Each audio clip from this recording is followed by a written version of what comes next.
Hello everybody, I'm Oliver and today I'm ranking the catalog of black metal legends Darkthrone. As I've promised you before when I reviewed their newest album Prehistoric Metal, today I'm doing the deep dive, going through all of their albums and ranking them from worst to best just for you. So if you like it, give me a thumbs up, hit subscribe and of course prepare to write down your comments and let's have a discussion about this great Norwegian band. It's kind of a running gag on this channel that we always, when doing these rankings, say that this was super hard and was the hardest until now. But this time it really was challenging. First of all, because Darkthrone have a huge catalog, I ranked 21 albums. I'm going to tell you which ones and which ones I left out and why. I love this band, so there's no album I dislike.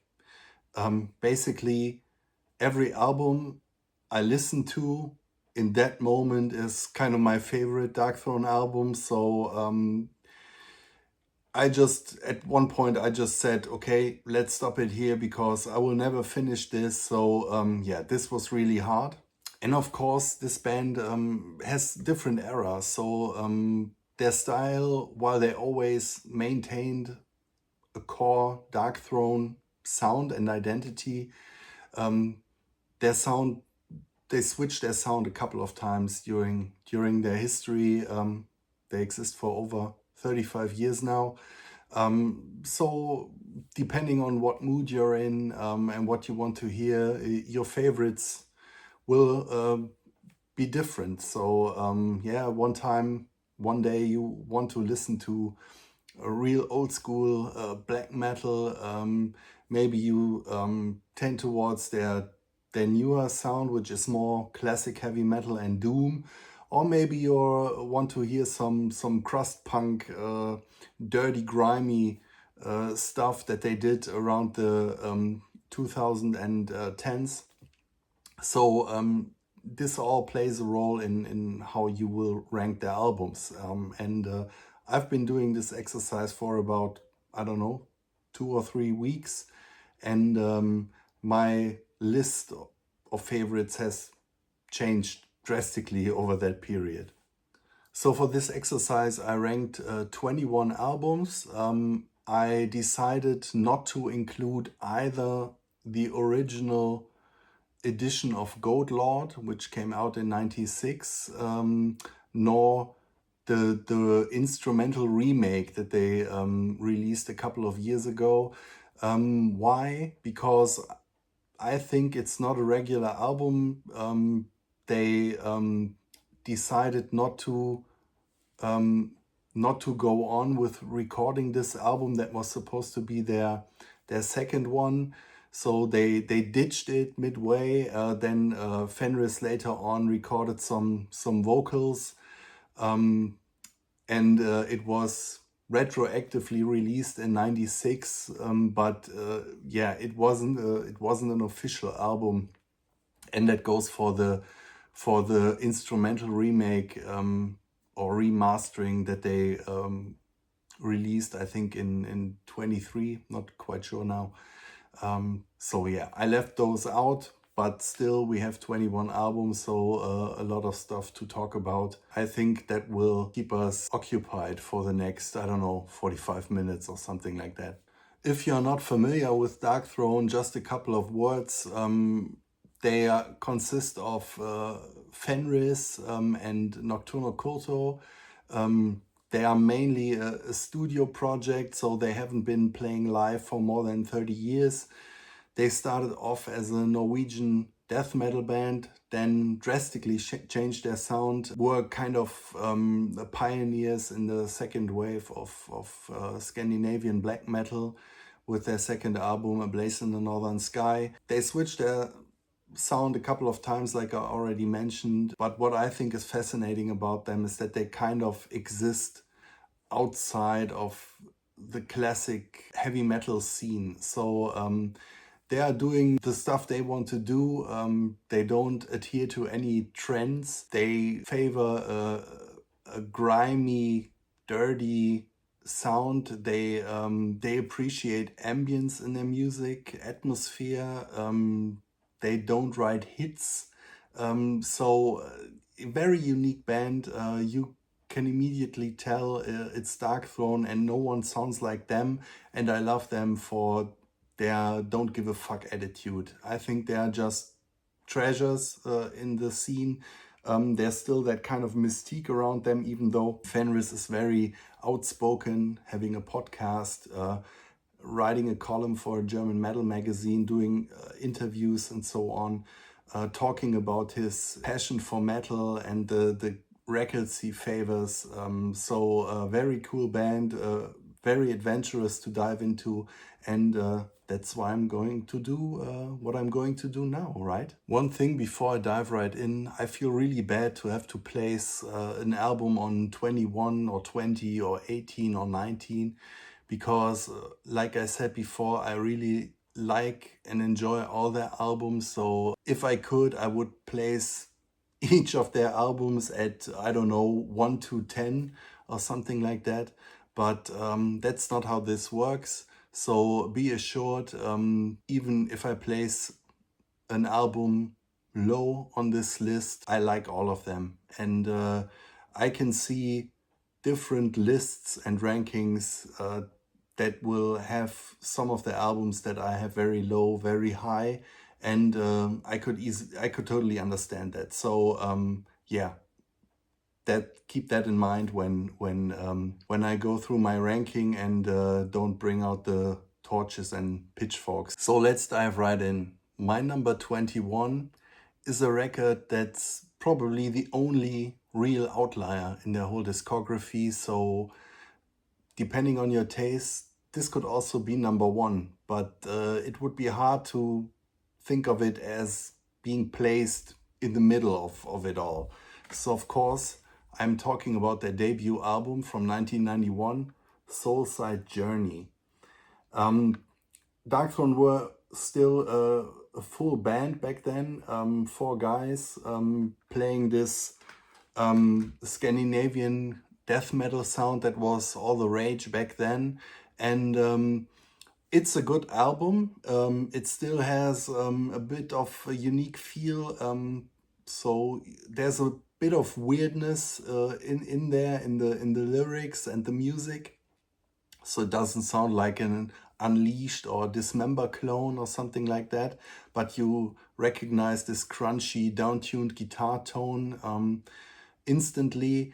And yeah, if you know Fenris and Nocturno Culto, they were kind of bored by this trend back in the day of all the bands striving for that Sunlight Studio sound, and they didn't like how death metal became this kind of commercial force with these 2 big studios, Morris Sound in Florida and Sunlight in Stockholm, kind of dictating the sound and making it all sound the same. So after that one, they started to record their sophomore album, stopped during the recording, and decided to go a completely different route. And we'll talk about that one later. But for now, my number 21 is their debut, Soulside Journey. On number 20, and this is the first time that I think I might get some backlash from the necro black metal fans, because this is from their classic period. I'm talking about Panzerfaust from 1995. So this is their 5th album. And there are a couple of tracks on this one that I totally love. The opener in Wind of Sorg, sung in their native Norwegian tongue, is great. Hans Siste Winter, also a very great old school lo-fi black metal tune. And I really like the outro. Snø og Granskog, which isn't really a song, but has this kind of occult black mass feeling. So it's just, I think it's Nocturno talking over some ambient synthesizer sounds, and it has a great atmosphere like that one. My problem with this album is the sound. So by this one we are used to this lo-fi black metal sound, but on this one the vocals are very high in the mix. They don't really gel with the rest of the music and sound very dry. So there's absolutely no effect on them. And it sounds as if Nocturno is standing right next to you, speaking into your ear or shouting into your ear while the music is coming out of the speakers. And it just sounds a bit weird to me. But for these 3 tracks I mentioned, I love those, and yeah, on some days this would rank definitely higher, but like I said, I had to place a couple of albums way down low, and Panzerfaust came out on 20. On 21 I have the follow-up to Panzerfaust, so it's their 6th album and it's called Total Death. This is not the original artwork. They re-released these albums later on with different covers. So yeah, that's what you see here. And this is still Darkthrone playing second wave black metal, but now they ditched the lo-fi sound and yeah, went for different sonics. So this one sounds better. Some great songs: Earth's Last Picture, Black Winged, Blasphemer is a great one. Very good album. Yeah, but to me, there are simply better ones, and that's why this one is on 19 for now. On 18, I have their 12th album from 2007, and it's called F.O.A.D, Fuck Off and Die. And on this album, they're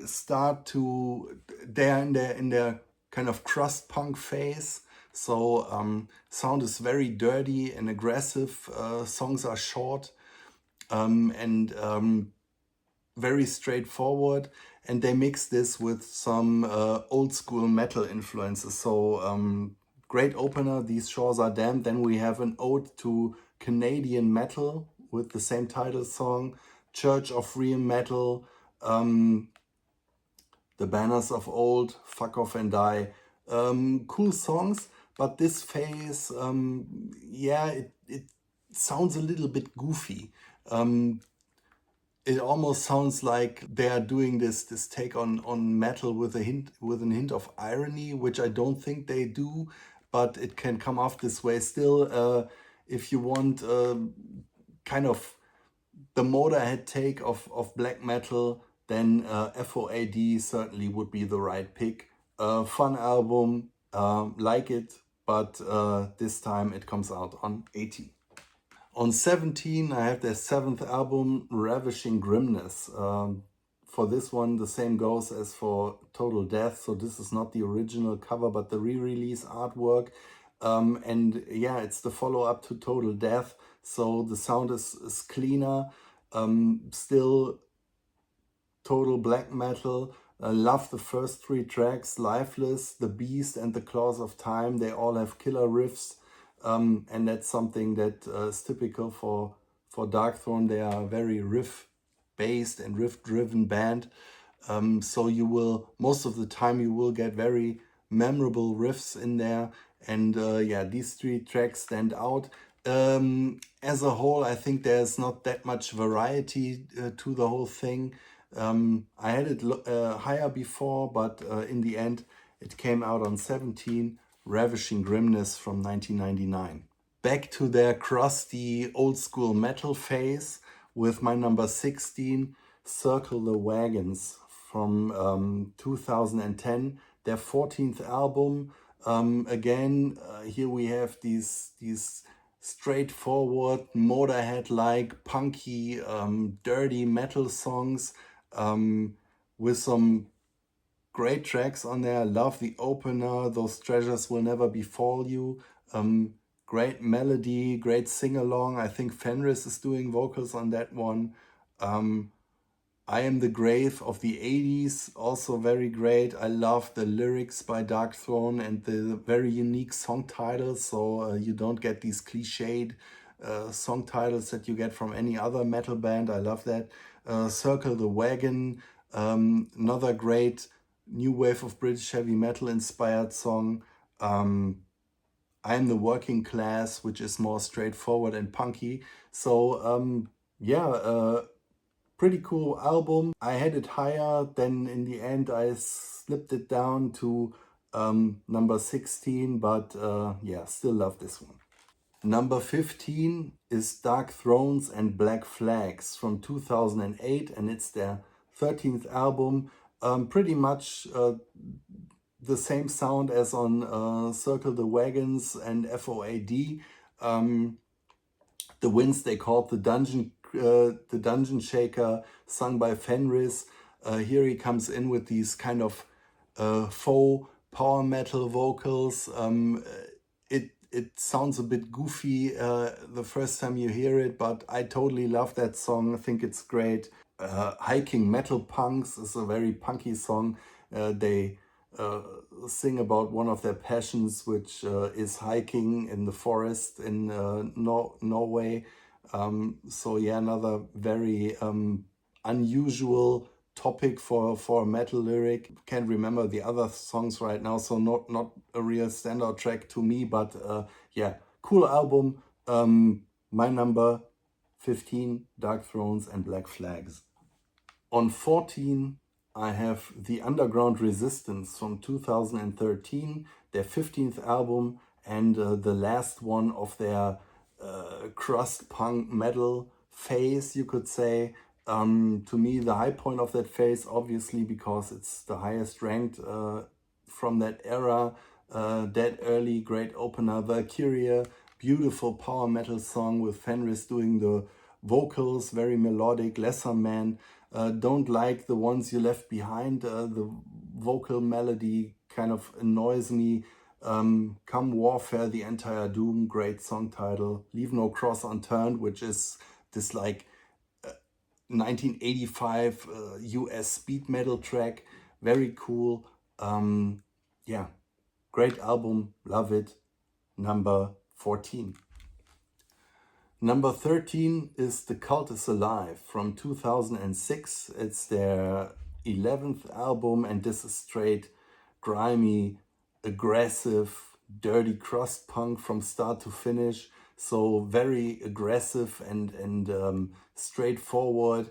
No frills, no breaks, no sing-along melodies, no atmospheric keyboard intermissions or whatever, just straight punchy, dirty punk rock from start to finish. Too Old Too Cold was a bit of a hit. Atomic Coming, Graveyard Slut is a great track.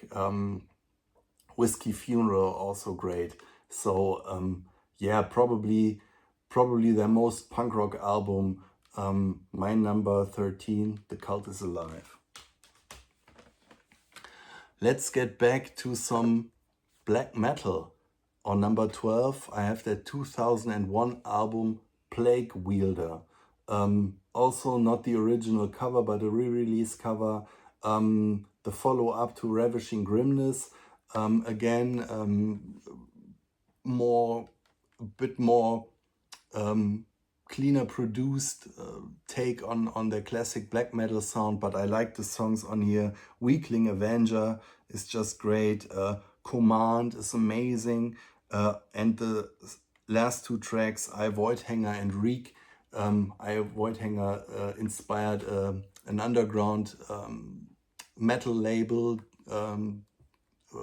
with a name, and Reek is just this epic song with lots of parts and very atmospheric melodies. So just a really cool album, and probably their last completely black metal album.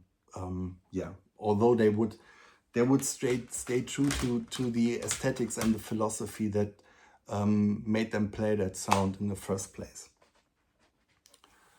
On number 11, I have Hate Them from 2003, their 9th album. Like I said before about The Cult is Alive, this is also very dirty and aggressive, and but it has this punk edge. So yeah, you could still say this is kind of a black metal album, but it's way slower, more mid-tempo, and yeah, it has this dirty feel. The first song is called Rust, so that's how this album sounds. It went up, it went down during this ranking. In the end, it comes out in the middle. Like this album a lot. Like I said, so much to discover in their discography. And if you want this grimy, dirty, like Motorhead going punk rock sound, Hate Them is the entry point for you. Okay, so we're getting to the top 10, and on number 10 I have their 2004 album. It's their 10th studio album and it's called Sardonic Wrath. So this is kind of between those crust punky albums and their classic black metal phase. It has influences from both of them. There's a little bit of an industrial feel to it, although they are not playing around with synthesizers or something like that, but it's just this very cold and yeah, kind of rusty and industrial sounding record. The opener, Information Wants to Be Syndicated, is great. A couple of Norwegian tracks on here. Oh no, it's just one, but Shakmat Jesu Christ, so Checkmate Jesus Christ, great song. Alle gegen alle, which is German for everyone against everyone, also great. Yeah, just a very angry and grimy album. Totally love it. Probably the most aggressive in the whole discography. So number 10, Sardonic Wrath from 2004. On number 9, I have Eternal Hails from 2021. It's the 18th studio album, and it's from their last phase, which I love a lot. This is my least favorite from that phase. They are playing a very unique take on mid-80s doom and classic heavy metal. So it all sounds very raw. It's riff-based, rather slow to mid-tempo. They don't play that fast anymore, or rather seldomly. Yeah, great riffing throughout. Yeah, no, they don't waste their time with classic song structure. So you get like each song is like a journey. I said that in my review of the newest album. There's a lot to discover, but yeah, the songs take a while before they embed themselves into your memory. Yeah, like I said, this is probably my least favorite from their newest era, so it's the lowest, but still Hate Cloak is a great track from this one. Yeah, enjoy this album. It's number 9, so what else to say? Ooh, number 8. I will get the hate. I already feel the fire of the torches coming up behind me, because this is pure blasphemy to have it this low. But on 8, I have Under a Funeral Moon, the middle part of their Unholy Trinity that came out in the early 90s. Yeah, you get this early second wave Scandinavian black metal sound, very hissy, very trebly, almost no low end, very fast, icy riffs with these shrieking vocals over it. And it's a great album. I mean, it's a total classic, but yeah, there are simply albums by Darkthrone that I like more, and I think from their Unholy Trinity, to me, this is their weakest album still, I like the opener, Nastasia in Eternal Sleep. Summer of the Diabolical Holocaust is also great. Dance of Eternal Shadows. There's nothing to argue with this one, but in the end I had to place it somewhere, and there are albums that I gravitate towards more, at least right now, so this is my number 8. On number 7, I have Arctic Thunder from 2016, their 16th album, and yeah, I would say this is the start of their final phase, the one that they are still in right now. Like I said before, they are playing this kind of prehistoric metal sound, as they call it with their last album, and I think it's a pretty fitting term. This is not that doomy as the albums that would come after, but still, yeah, it has some straightforward, almost fast songs like Tundra Leech, Boreal Fiends, Inbred Vermin, Arctic Thunder. Cool song titles again, The Wyoming Distance or Throw Me Through the Marshes. I like this album a lot. It grew a lot on me while going through all of these records back and forth. And in the end, it's my number 7, Arctic Thunder. On number 6, I have Old Star from 2019, their 17th studio album. And it's worth your time for the song The Hardship of the Scots Alone. Killer riff. Reminds me a lot of Sumerlands, who do dabble in the same kind of mid-80s classic heavy metal sound, but do it with more, yeah, with a cleaner sound, you could say. This Darkthrone always have these they have crunchy guitars, but it's always a little bit dusty and muffled. I love it. A lot of ambience and atmosphere to the sound. Cool album. I Muffle Your Inner Choir, another great song title. Old Star, Duke of Gloat would be other songs that are memorable from this one. Yeah, but listen to The Hardship of the Scots, amazing song, killer riff, great, love it. So Old Star is my number 6.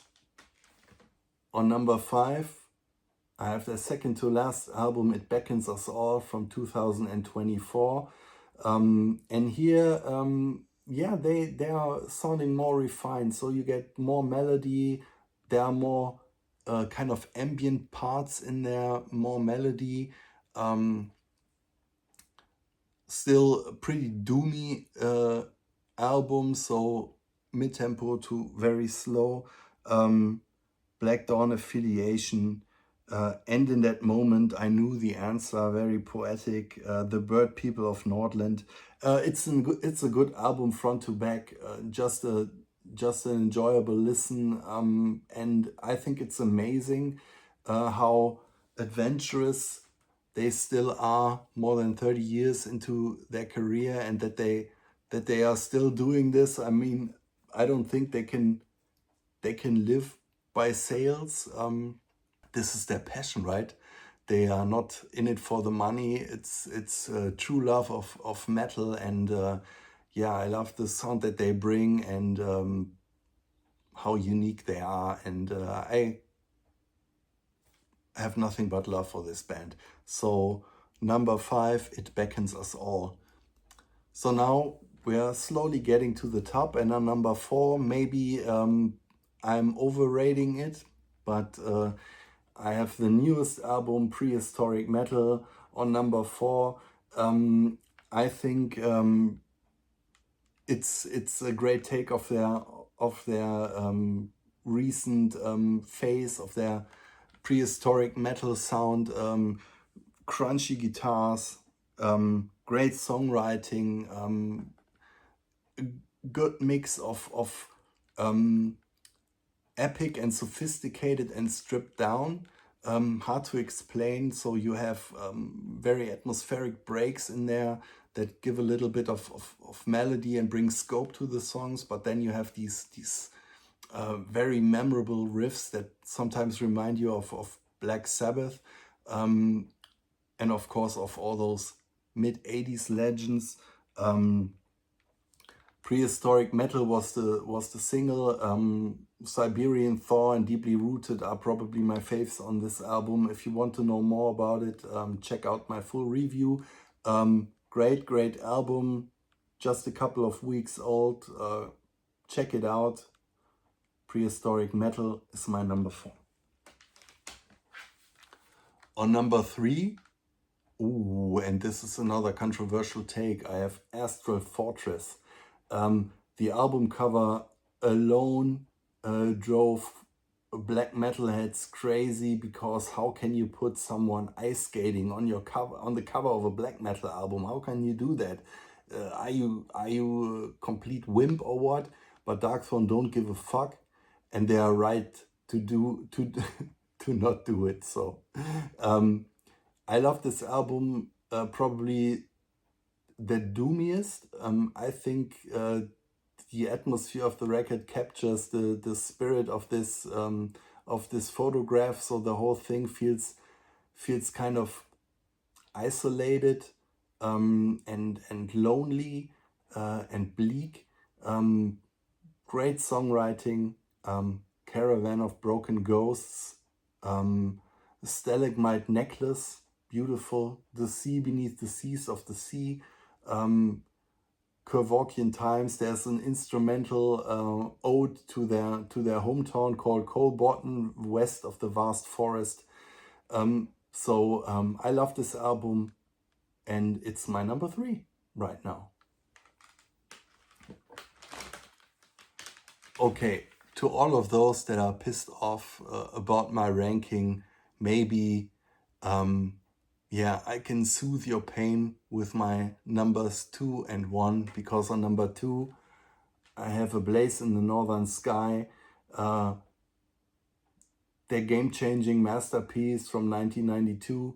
And I remember it when I listened to this album the first time. A friend of mine bought it, threw it on his player, and boy, this record sounded like nothing else at the time, and I was kind of shocked how something this cheap and tinny and hissy found its way to a CD on a well-known label, Peaceville. I think it took me a while to get into it, but then I really recognized the effect of that sound and what it does for the music. And they have great songs on this one. Catharian Life Code, In the Shadow of the Horns. I think those two still sound fresh today. This album inspired thousands of bands who are still paying homage to what Darkthrone did more than 30 years ago. If you go to Bandcamp, you can find legions of bands dabbling in that lo-fi black metal sound, posing in blurry black and white photos in the woods. It's amazing to think what a couple of kids, I mean, they were in their late teens or early 20s when they recorded that. The sound they came up with, it's really unique, and a fascinating story. So absolute metal classic. You have to listen to that one at least once.